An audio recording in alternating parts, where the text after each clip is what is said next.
Nagpadala ng note verbal sa China ang Foreign Affairs Department laban sa pagpapakawala ng flares ng China fighter jet sa Baho de Masinloc.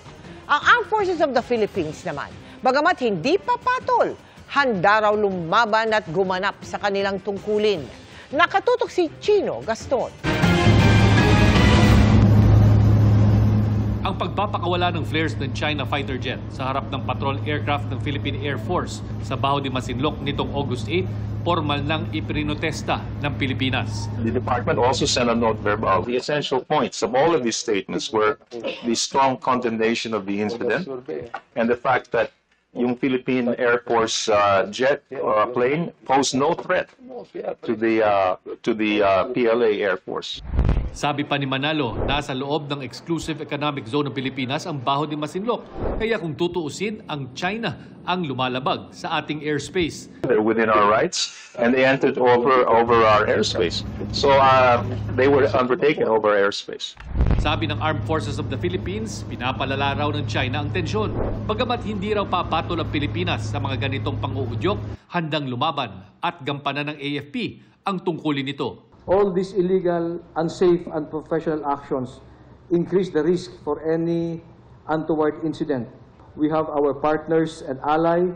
We are showing the world through the Transparency Initiative all the actions that the PLA is doing, if only to increase the deterrence. We don't want to get to a situation that there would be a downward spiral of escalation. Those flares simply flared up the sense of patriotism in every member of the Armed Forces of the Philippines. We will not be deterred. Hinala ng AFP galing ang fighter jets ng China mula sa isang military base at hindi sa isang aircraft carrier sa West Philippine Sea. Hindi rin daw alam ng AFP kung ilan talaga ang mga Chinese aircraft na lumilipad ngayon sa West Philippine Sea. Our aircrafts cannot float in the air for a period of time. They have to land. So monitoring them cannot be a certain to a particular date or period. Siguro pag may lumipad, then we can be informed for our monitoring. Ayon sa AFP, kailangan na ang dagdag na air assets ng Philippine Air Force sa harap ng mga tumitinding paggigipit ng China, hindi lamang sa karagatan, kundi maging sa himpapawid. Nitong Hulyo, inaprubahan ni Pangulong Bongbong Marcos ang pagbili ng 14 na bagong multi-role fighter jets. Ayon sa source ng GMA News, may napili na sanang supplier pero nagkaroon ng problema sa supply ng aircraft.